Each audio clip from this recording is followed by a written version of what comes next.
नमस्कार दोस्तों, स्वागत है एक बार फिर से आपका लक्ष्य नर्सिंग क्लासेस के यूट्यूब चैनल पर। आज मैं आपके सामने एक बहुत इंपॉर्टेंट वैकेंसी को लेकर के उसके रिगार्डिंग सारे इन्फॉर्मेशन को लेकर के आया हूं। तो इस सेशन को ध्यान से देखिएगा। जो वैकेंसी रहने वाली है आपकी, उस वैकेंसी का नाम है आपकी PGI MR Chandigarh nursing officer की वैकेंसी, जो हाल ही में आपने नोटिफिकेशन देखा होगा। याद रखिएगा, बहुत अच्छी वैकेंसी है जिसके पोस्ट आप जानते हैं। तो देखिएगा कौन सी वैकेंसी है, पीजीआई एमआर चंडीगढ़। और चंडीगढ़ में भी कहा, संगरूर। जो मेन आपकी पोस्टिंग रहने वाली है वो जगह रहने वाली संगरूर, पंजाब। यहीं पर पोस्टिंग आपको मिलने वाली है। तो याद रखिएगा, पोस्ट की अगर मैं बात करूं तो नर्सिंग ऑफिसर की पोस्ट है आपके सामने। पोस्ट का कोड देखिएगा तो NUR 001 नोटिफिकेशन में इस पोस्ट कोड को देखिएगा। ये कौन से ग्रुप की पोस्ट है? ग्रुप बी की पोस्ट है। याद रखिएगा, लोकेशन यानी आपको पोस्टिंग कहां मिलेगी?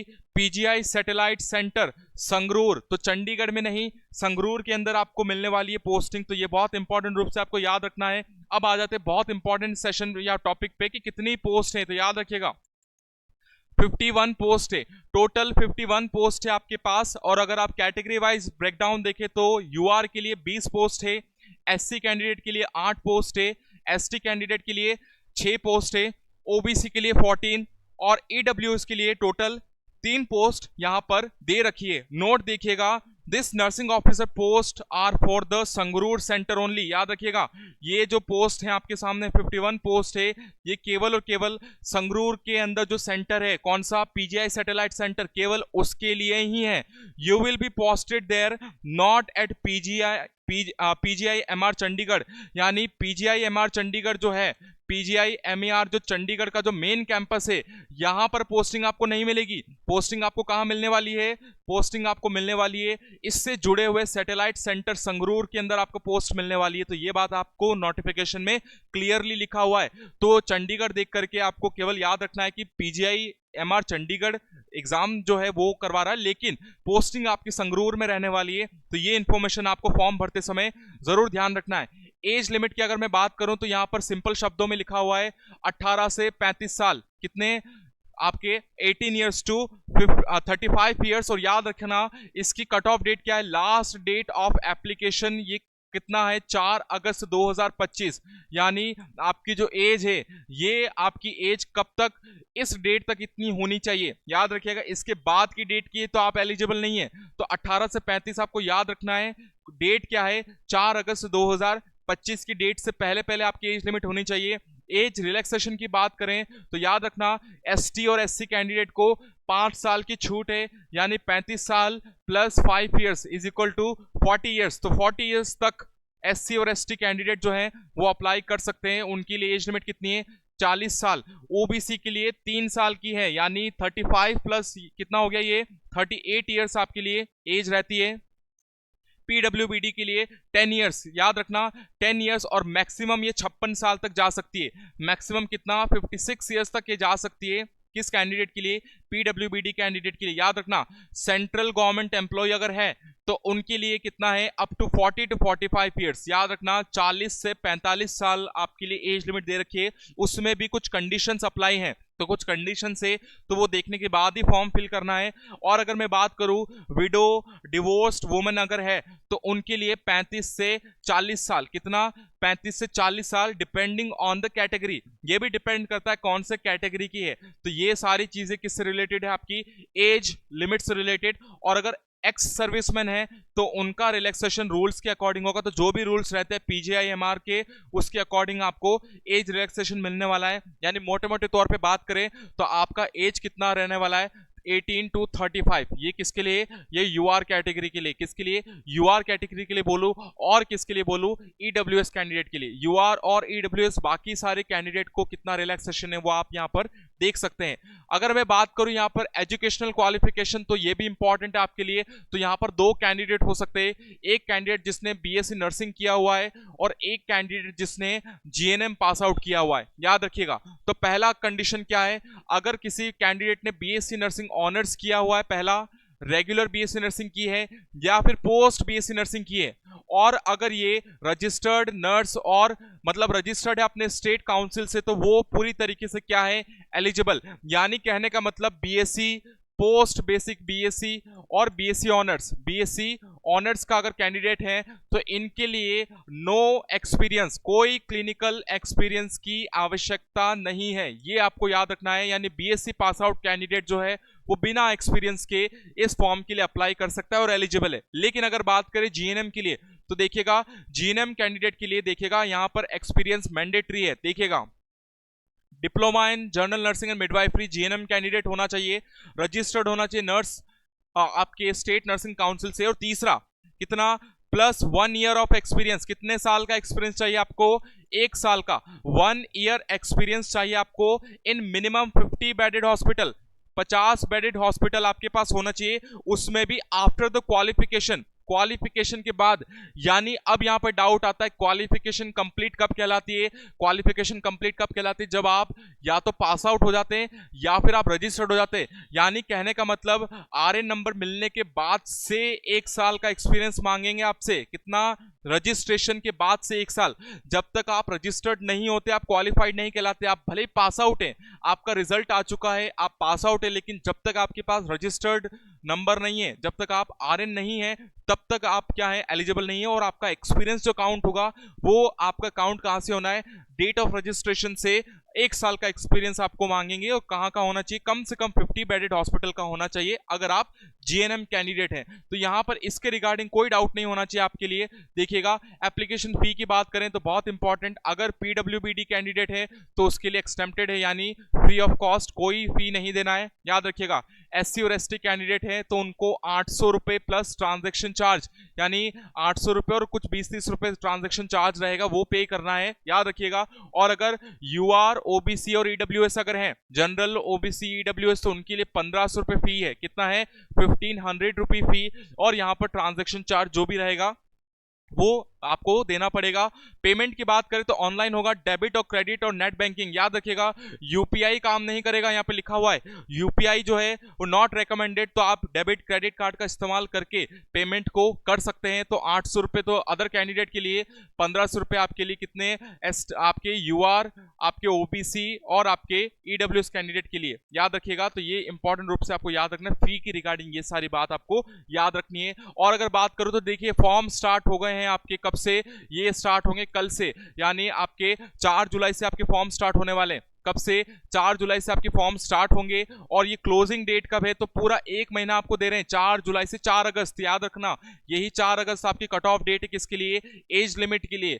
तो आपकी एज लिमिट इस डेट के अकॉर्डिंग होनी चाहिए। तो बिल्कुल इंपॉर्टेंट रूप से मैंने बता दिया था, 4 अगस्त 2025 आपकी फॉर्म की भी लास्ट डेट है। और आपकी लास्ट डेट किसके लिए? एज लिमिट के लिए भी आपकी वो लास्ट डेट है, तो याद रखिएगा। अब यहां पर आते हैं सिलेक्शन प्रोसेस क्या होने वाला है। तो सिंपल सा, कोई इंटरव्यू नहीं होना है यहां पर, केवल केवल यानी 100% बेस्ड ऑन द सीबीटी, यानी ऑनलाइन एग्जाम होगा। सीबीटी कंप्यूटर बेस्ड टेस्ट होगा, यानी ऑनलाइन एग्जाम होगा। दूसरी बात, कोई इंटरव्यू नहीं है। और यहां पर बात करूं तो यहां पर कितने क्वेश्चन रहने वाले हैं? 100 एमसीक्यू रहने वाले, जिसमें से 100 मार्क्स का रहेगा। और कितने मिनट मिलेंगे आपको? 100 मिनट। 100 एमसीक्यू 100 मिनट्स, यानी एक एमसीक्यू कितने मिनट का हुआ? 1 मिनट का हुआ। यहां पर देखिएगा नेगेटिव मार्किंग दे रखी है 0.25, कितना? 0.25, यानी 1/4 नेगेटिव मार्किंग है। कितनी? 1/4 नेगेटिव मार्किंग है फॉर रॉन्ग आंसर। पेपर का लैंग्वेज इंग्लिश रहने वाला है, याद रखिएगा, मेंशन किया हुआ है। तो पेपर का लैंग्वेज किस में रहेगा? इंग्लिश माध्यम में रहेगा। तो ये आपके एग्जाम स्कीम से रिलेटेड और सिलेक्शन प्रोसेस से रिलेटेड क्या इंफॉर्मेशन है। नेक्स्ट चलते हैं, क्वालिफाइंग मार्क्स की अगर मैं बात करूं तो यूआर ईडब्ल्यूएस कैंडिडेट के लिए कम से कम 40% मार्क्स चाहिए, एसटी एससी ओबीसी के लिए 35% मार्क्स चाहिए, और पीडब्ल्यूबीडी के लिए सेम एज देयर कैटेगरी, यानी अगर पीडब्ल्यूबीडी का कैंडिडेट एससी का है तो 45 चाहिए उनको भी, एसटी का है तो 45 चाहिए, ओबीसी का है तो 35 चाहिए, और अगर यूआर का है या ईडब्ल्यूएस का है तो उनको 40 चाहिए। यानी यहां पर कोई रिलैक्सेशन नहीं है, यहां पर आपको क्वालिफाइंग मार्क्स जो दे रखा है वो कैटेगरी के हिसाब से ही होगा जो आपके स्क्रीन पर दिया हुआ है। चलिए, एग्जाम सेंटर्स बहुत इंपॉर्टेंट चीज, बिकॉज इससे रिलेटेड आप सभी के दिमाग में रहता है कि सेंटर कहां होंगे, तो याद रखना चंडीगढ़, मोहाली तो मिलना ही है, ये बात याद रखिएगा। दिल्ली एनसीआर मिलेगा आपको, हैदराबाद, कोलकाता, ये आपको याद रखना है सेंटर्स। ये जितने भी मेजर सिटीज है इंडिया की, क्या मेजर सिटीज जो है, मेजर सिटीज ऑफ इंडिया, इसमें से ये कुछ नाम मेंशन है, यहां तो आपको सेंटर मिलने ही है। तो याद रखिएगा ये सारे आपके सेंटर लोकेशन रहने वाली है। और याद रखना सेंटर कैसे आपको मिलेंगे, फर्स्ट कम फर्स्ट सर्व्ड, पहले आओ पहले पाओ। तो अगर आप पहले दिन फॉर्म भरते हैं तो आपको वो सेंटर पहले मिल जाएगा, तो याद रखना।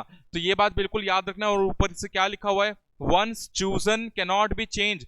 अगर आप सेंटर को चूज करके फॉर्म सबमिट कर देते हैं फिर बाद में आप सेंटर की चॉइस को चेंज नहीं कर सकते, तो एक बार ही ध्यान से चुनना है। ये आपकी कुछ सिटीज रहने वाली है जहां पर आपको एग्जाम सेंटर देखने को मिल सकता है। अप्लाई कैसे करना है, तो ये वेबसाइट है, आप पीजीआईएमआर की वेबसाइट पर जा सकते हैं।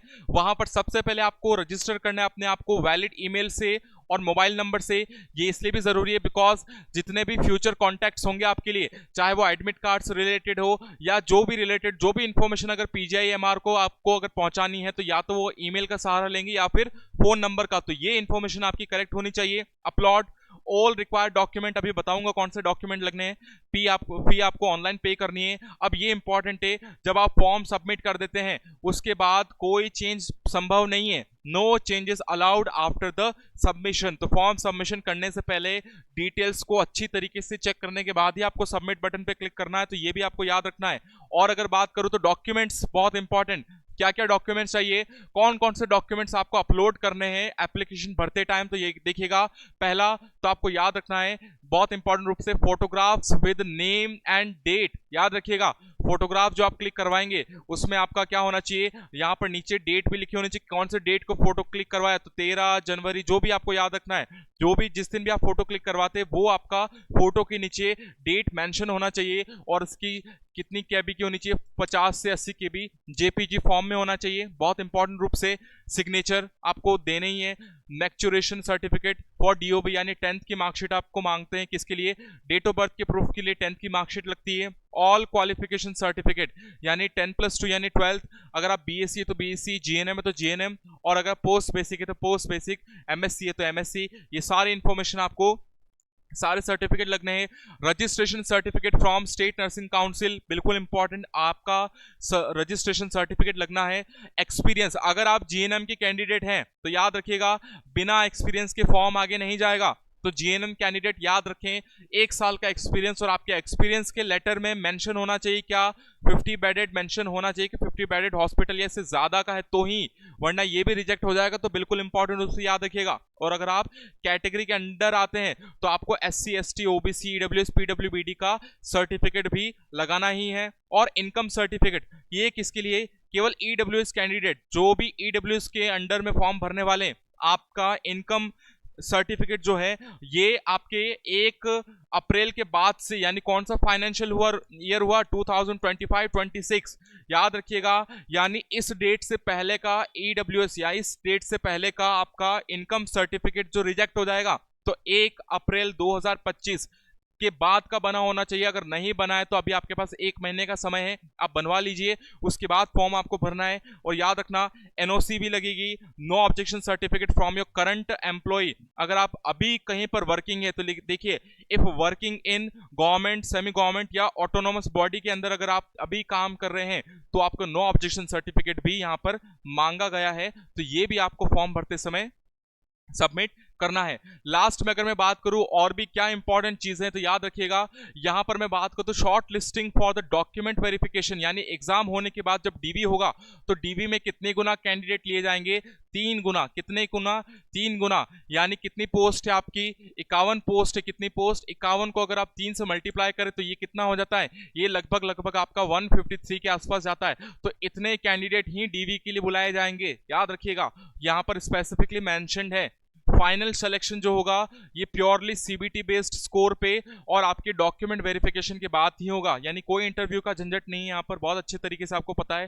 Candidate are responsible for ensuring correctness of their form, no editing after submission. बार बार बोल रहा हूं, फॉर्म सबमिट करने के बाद कोई भी करेक्शन का चांस आपको नहीं मिलेगा। और एडमिट कार्ड आपको कब मिलेंगे, admit card will be downloaded 1 week पहले। कितने, एग्जाम की डेट आपके पास पहले आ जाएगी तो एग्जाम की वीक से 1 वीक पहले आपको एडमिट कार्ड डाउनलोड करने का मौका मिलेगा। तो ये सारी इंफॉर्मेशन किसके रिगार्डिंग है, आपकी बहुत important vacancy PGIMER Chandigarh, posting रहने वाली संगरूर के अंदर, पोस्ट है 51। तो इस फॉर्म को आप भर सकते हैं। 4 जुलाई के बाद से आप इस फॉर्म को भरना स्टार्ट कर सकते हैं। इस फॉर्म को ध्यान से भरिएगा, बहुत अच्छी अपॉर्चुनिटी है, एक परमानेंट जॉब है, सिक्योर जॉब है, आपका सेंट्रल लेवल का आपका सैलरी रहने वाला है। तो इस फॉर्म को भरते समय कोई गलती मत करिएगा। अगर इस फॉर्म से रिलेटेड कोई डाउट रहता है तो आप कमेंट सेक्शन में इस डाउट को ड्रॉप करिएगा, मैं आपके डाउट का जवाब देने की पूरी कोशिश करूंगा। तो आज के लिए बस इतना ही, मिलते हैं नेक्स्ट किसी इंपॉर्टेंट सेशन में, तब तक के लिए बहुत बहुत शुक्रिया। जय हिंद।